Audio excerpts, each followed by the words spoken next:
in Osogbo, southwest Nigeria. His clergyman father christened him Timothy. His other names, Duro Dola, Duro Shomo, Duro Rike, reflected his persona and the circumstances that surrounded his birth. The legendary stage actor had in several public fora identified himself as one of the greatest abikus born to die in this world. Family records reveal how he was born and died 13 times. The intertwining names he bore thus lent credence to his spiritism. Duro Ladipo was one of the best-known and world-acclaimed Yoruba dramatists to emerge from post-colonial Africa. His notable works Obakoso, Obawaja and Moremi took him beyond Africa to several parts of the world. By the time Duro Ladipo died on 11 March 1978, the Nigeria's first cultural ambassador had acquired a towering image as an artist whose works adorned the frontage of Trenchard Hall, University of Ibadan. Western Spring Television identifies Duro Ladipo as a major character in history.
Funmilayo Ransome Kuti was an educationist and advocate of women's rights. She was recognized for her vitriolic comments against colonial policy of taxation as it affected the Nigerian women.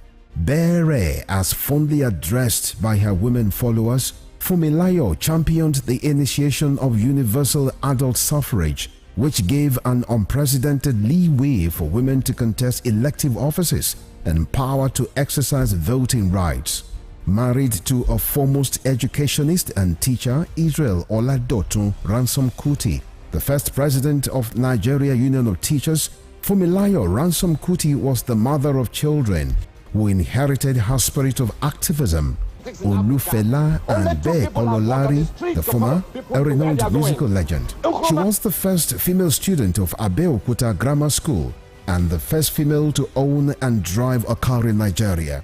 The award recipient of Member of Order of Nigeria MON and Lenin Peace Prize, was born on 25th October 1900 and was killed on 13th April 1978 by rampaging road soldiers in Lagos. Western Spring Television identifies Funmilayo Ransome Kuti as a watershed character in history. Hilas Olayinka Herbert Macaulay, politician, nationalist and journalist, was the first Nigerian to qualify as a civil engineer, surveyor and architect. Born on November 14, 1864, Herbert Macaulay was the founder of Nigeria's National Democratic Party, the first political party in pre-independent Nigeria. Scholars of Nigeria's political history describe Herbert Macaulay as the intellectual bulldog of 19th century Nigerian nationalist movement, in deference to his qualities as founder and leader of two foremost political parties, Nigeria National Democratic Party (NNDP) and National Council of Nigerian Citizens (NCNC). His matchless versatility in party organization and control kept the British colonialists on their toes in the entire span of his active life. After his death on 7th May 1946, Herbert Macaulay remains a hero of his country, which recognized his anti-colonial struggles. Today, Nigeria's 10 naira coin bears his oval face and trademark mustache. Western Spring Television identifies Herbert Macaulay as a major character in history. Ahmadu Bello, a Prince Royal, was born 6th of December 1910 at Raba Village, Sokoto, northwestern Nigeria. His father was a district head and heir apparent to the Sultanate throne from the house of Usmanu Danfodio, a religious and social reformer who brought the Habib dynasty under the Fulani Caliphate in the beginning of the 19th century. Ahmadu Bello raised the bar of political consciousness in participation when, in 1944, he engineered the establishment of the Northern People's Congress (NPC) as the first political party in northern Nigeria and the rallying point for politicians in the region before independence. History will not forget Ahmadu Bello for his charisma and political sagacity, which provided easy passage for his kinsmen to assume political and administrative positions in Nigeria's post-independence era. The distinguished elder statesman and Sardauna of Sokoto has his face on his country's 200 naira currency as a mark of honor to one of the architects of Nigeria's independence. Western Spring Television identifies Ahmadu Bello as a watershed character in history.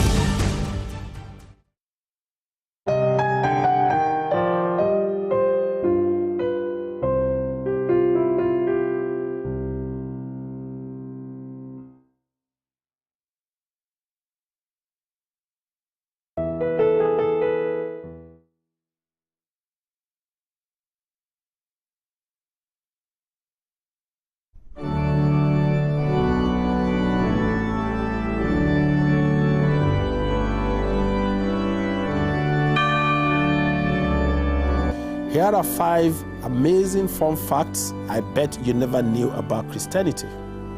Number 1, there are over 2.4 billion Christians worldwide.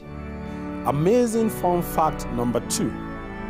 The Bible is one of the best-selling books of all time, with more than 100 million copies sold every year. Most Christians believe in heaven and hell. The Bible is the most translated book in the world, with more than 3,000 languages. Amazing fun fact number 5. Most Christians throw science out of the window without realizing that most scientists are Christians. Hello, I am Pastor Steve Akinwumi.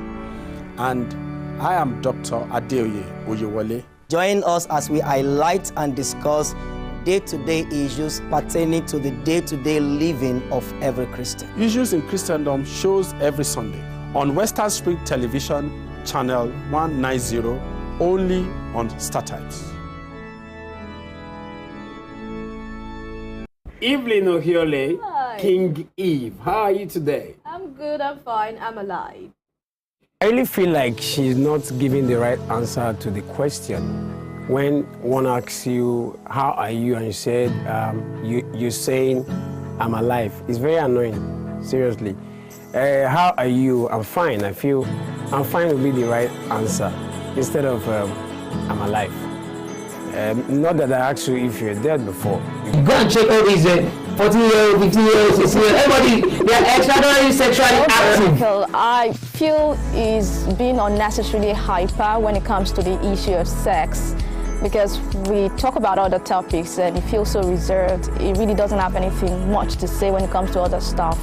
But when it's the issue of sex, I believe it's being unnecessarily hyper. That's when I have to pick an issue with him. I mean, it's just being unnecessarily there when we're talking about sex. Just like a child, his mom just got him his favorite chocolate or ice cream, very happy, doing as though if he doesn't have sex for a day, he's going to die. When it comes to finance, women also support their husbands financially. You need me emotionally. You need me spiritually. Cassie is an amazing person, but I hate the too much attached to that gender. I need you spiritually, I need you mentally. I can get these things anywhere with money. If you go by the topic was, who does marriage favors the most? I know how many jobless women they marry every Saturday. They are saying it favors you, favor. Are they vague so? Growing up, when I was in the world, we've heard of Who are you now? Well, MC Too Much said, he likes saying when I was in the world. And the last time I checked, well, it looks a bit innocent, facially, but deep down, is he actually out of this world? We're all in the world now. As long as you're alive, you're in the world. So, MC Too Much, I beg when you talk about that. I don't want to hear that. Next time you talk about I kiss my ass. I think I have a problem with you saying ladies are champion, and that's the problem. Always trying to attach so much importance to that gender. It's giving insecurity, it's giving low self-esteem, it's giving a blatant display of egoism. Because at the end of the day, a man who is secured in his word, a man who is confident of who he is.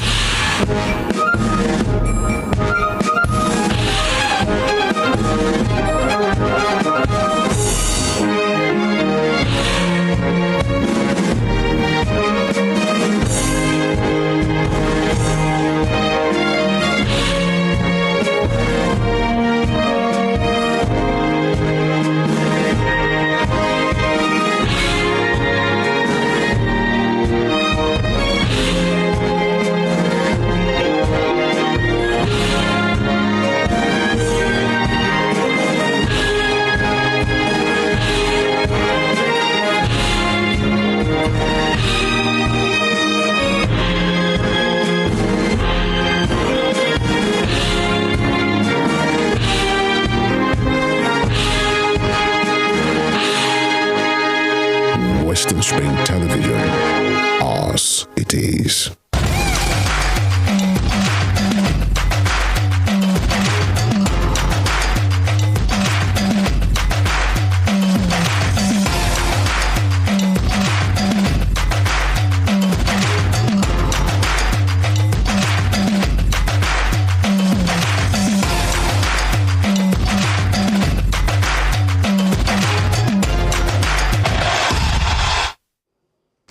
Good morning, welcome to the show. It is Sports Spring on Western Spring Television, where we give you stories making headlines in the ever-busy world of sports. My name is Joseph ATEWEH, saying welcome to the midweek edition. And I am NENGI ERNEST-ADEMOLA. Thanks for joining us on the midweek edition of Sports Spring on Western Spring Television. Definitely a whole lot to talk about in the world of unlimited sports. Talking about an update from the F1 budget cap as it stands in the Formula One. We'll bring you an update on that. Aside from that, we'll also have currently ongoing the US Open. Djokovic also into the semifinals, as well as Coco Golf. Now, all of this and more is what we're going to be dishing out for you this morning. We'll definitely give you the Alcon and AFCON qualifiers update as it stands between Nigeria and Sao Tome and Principe. All of this and more definitely is what is on our list. We'll be taking it one after the others with details. Welcome on board once again. All right, that sends a message that we start from the locals in NENGI. Absolutely. Now let's talk about the Super Eagles of Nigeria.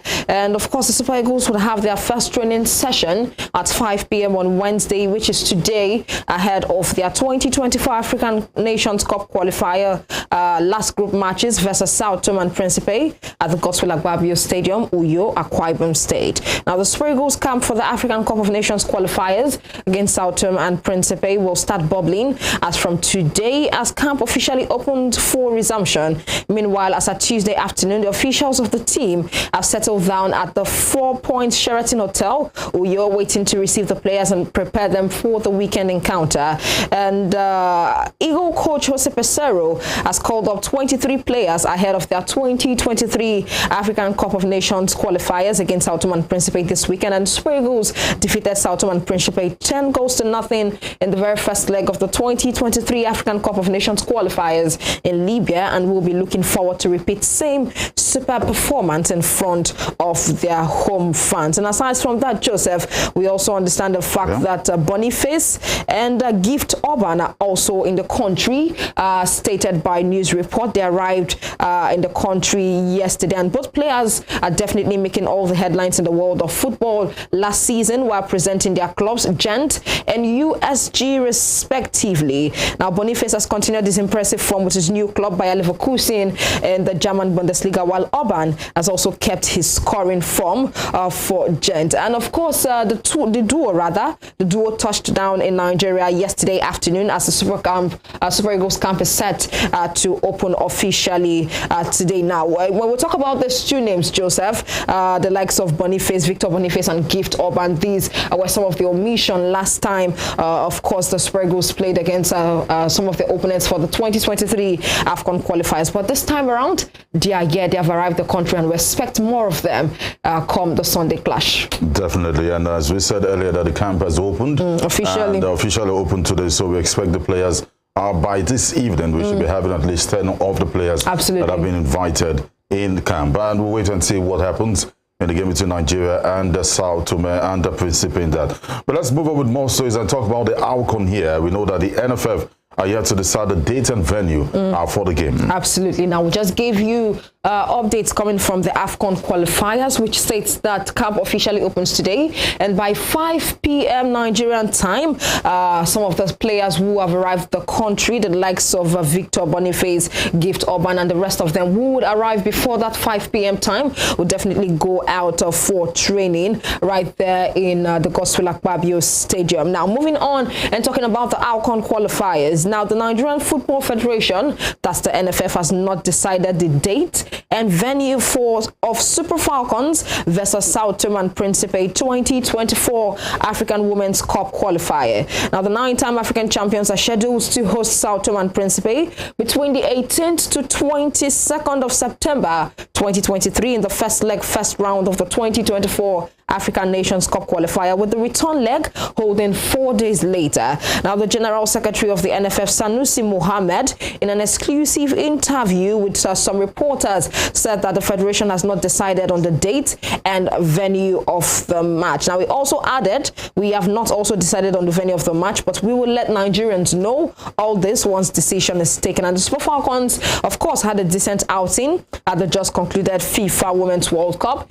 and no team was able to defeat the Nigerian senior women's national team in the regulation time. They lost to the competition finalists, that's England, and penalty via shootouts in the second round. So that is it when it comes to the AFCON qualifiers for the 2024 African Women's Nations Cup qualifiers. They will be facing off, that's the Super Falcons of Nigeria will be facing off with Sao Tome and Principe at this point, but the NFF is yet to make a decision on the date and venue for that particular match.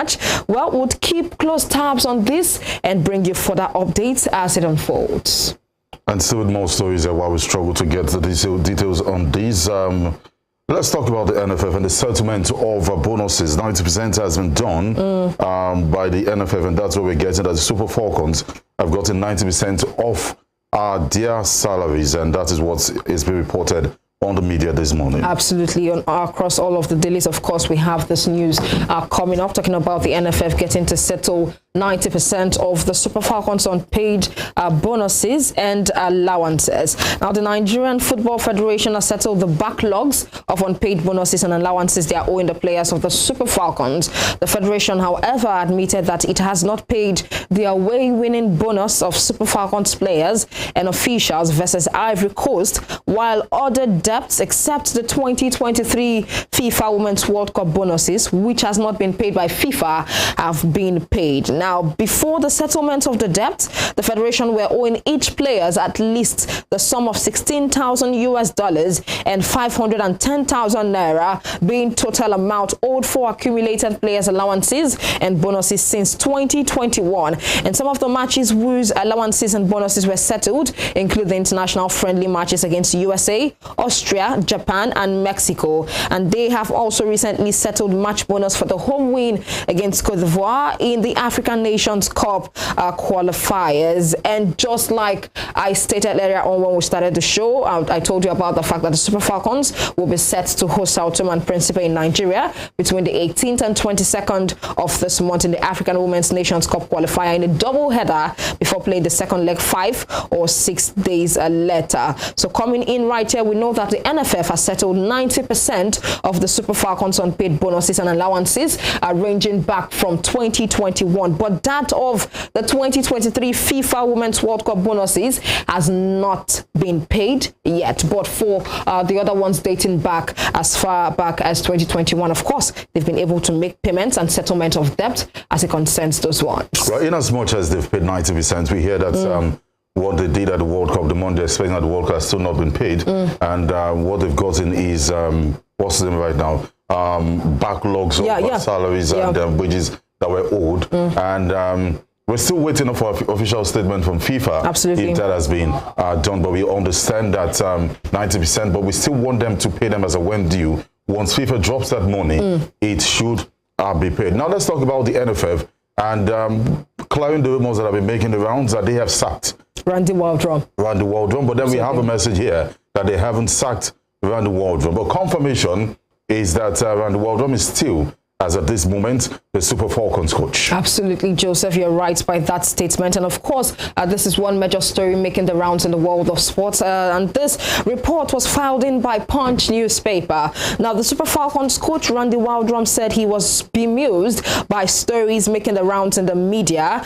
that he had been sacked by the Nigerian Football Federation, noting that his contract with the country is still running. Now, Waldrum was appointed by the NFF in 2020 and led the Super Falcons to the 2022 WAFCON in Morocco, as well as the 2023 FIFA Women's World Cup in Australia and New Zealand. And Waldrum told Punch Sports Extra in their words, and I quote, "I'm seeing reports that I've been sacked, but my contract doesn't end until October 31st, and of course. Now, with the NFF yet to decide on this extension, the American is still in line to be in the dugout when the Super Falcons face Ethiopia in a Paris 2024 Olympic qualifiers between October 23rd to 31st. And currently in the final phase of his contract, the American is still waiting to get the clear picture of a possible extension with the NFF, while he has expressed his desire to lead the Falcons to the 2024 Olympic Games in Paris. And of course, we do understand the fact that after much attention was given to the 9th edition of the FIFA Women's World Cup, where Nigeria crashed out against England via penalty shootout, all attention has been shifted right now to the 2024 Olympic Games in Paris qualifiers. And aside from that, also for the African Women Cup of Nations qualifiers, which is slated between the 18th and 22nd of this month, and later on in October 23rd to 31st. Would also see them take Ethiopia. And at this point in time, we're hoping that things will be resolved. We'll see a new coach at the end of Randy Waldrum's contract extension, or we'll still see him running up for the Super Falcons of Nigeria. And away from the national teams, let's let you know that the Executive Committee of the African Soccer Ruling body is set to hold its meeting on Thursday. The readiness of the pioneer teams of the upcoming African Football League is expected to be on the top agenda of the football body. The situation of Petro de Luanda, one of the participating clubs, will also be fully discussed in the meeting. The Angolan side was banned for 2 years last weekend by the Angolan Football Federation following the match-fixing allegations leveled against the team. CAF further confirmed that the meeting be held virtually. The Confederation of African Football CAF Executive Committee EXCO will hold a virtual meeting on Thursday, the 7th of September 2023. End of quote. The meeting will be chaired by CAF President Dr. Patrice Motsepe, CAF said in a statement. And still giving you update as it concerns CAF, the telecast of the African Cup of Nations 2023 has been cast into doubt as the Confederation of African Football finds itself entangled in a legal dispute following the unilateral cancellation of its largest broadcast deal with the Qatari media group BN. Now, on September 1st, CAF's legal team informed BN Media Group, the owner of BN Sports, that it was immediately terminating the 12-year contract signed in 2017, valued at staggering $415 million. Now, CAF alleges that BN has breached the contract and seeks to recover approximately $80 million in unpaid fees. And in response, the Qatar-based media conglomerate conglomerate has acknowledged a number of issues that have affected the contractual relationship and has warned CAF of its intent to pursue legal action unless an equitable resolution can be reached at this point. And let's just take some of more updates as it concerns that. Rather, now BN has raised concerns about the termination process, asserting that it may have been conducted unlawfully without the required scrutiny and approvals outlined in CAF's internal regulations. Now, this potential procedural irregularity could further fail the legal battle, but notably, this marks the second time in 4 years that CAF has unilaterally scrapped a major contract, with the previous cancellation costing them a substantial settlement. And this is coming from the Punch newspaper, that a lawsuit brews as CAF cancels AFCON TV broadcast deal. And finally, on the local scene, let's move to the tracks where we know former world 100-meter hurdles champion Toby Amuson and the 400-meter hurdler Ezekiel Nathaniel have secured a spot at next year's Olympic Games in Paris, France. Last December, World Athletics reviewed the pathway to qualify for athletics at the Paris 2024, including the entry standard athletes will have to achieve between the 1st of July 2023 and the 30th of June 2024. Amuson became the first Nigerian athlete to secure a place at the Games. She achieved this feat at the Bauhaus Galant Diamond League event in Stockholm, Sweden on the 2nd of July, where she clocked an impressive 12.52 seconds in the 100-meter hurdle race at the Olympiastadion. All right, so that's the situation. But we know the entry standard for the 100-meter hurdles was set at 12.77 seconds. And the 26-year-old has since improved her time, recording a personal season best of 12.34 seconds at the Silesia Camellia Memorial Diamond League event in Poland on the 16th of July. Meanwhile, long jumper Esa Brume missed narrowly securing a spot for the Paris Olympics at the World Athletics Championship in Budapest, falling short by just 2 centimeters with a jump of 6.84 meters, placing her fourth in the final. However, she still has an opportunity to meet the required 6.86 meter mark to qualify for the global event. And we also know that she will have a next chance at the Diamond League final in Oregon, USA, which is scheduled to take place between September 16th to 17th. And Brume has previously participated in the 2 Olympic Games, finishing 5th in her debut in 2016 in Rio de Janeiro, Brazil, and earning a 3rd place finish 5 years later in Tokyo, Japan. We wish these athletes all the best. I mean, they're Nigeria's hope when it comes to sealing our medals. But we're happy that Toby Amuson and Nathaniel have qualified for the Olympics in Paris, and that is in France. And they have a good shot at medals when it comes to the Olympics. I mean, what you have at the Diamond League and the championship, the World Athletics Championship, is that the best of the best will come to compete. Exactly. But then when it comes to the Olympics, it's a wider competition where at least every athlete, if you are good, should get a chance on lay your hands on one of the medals, be it a bronze, silver, or gold. So we believe that Toby Amuson at least should be bringing home a medal in that. And Nathaniel, don't rule him out, is also a good athlete. Absolutely. And you know, remember after the poor performances of some of these athletes from the 19th edition of the World Athletics Championship, they did talk about the fact that they would bounce back stronger, whether it's Oregon, USA, or for the Paris 2024 Olympics. Olympics. They felt disappointed with the performance. They knew they should have done better, and that is why they were disappointed and said they would bounce back. And they started doing that in style, qualifying as early as possible to cut off stories that are touched. And that's it from the local scene here. We need to go on a break, give you highlights from matches played over the weekend up to yesterday. And when we come back, there are more stories making headlines in the world of sports. We will be back.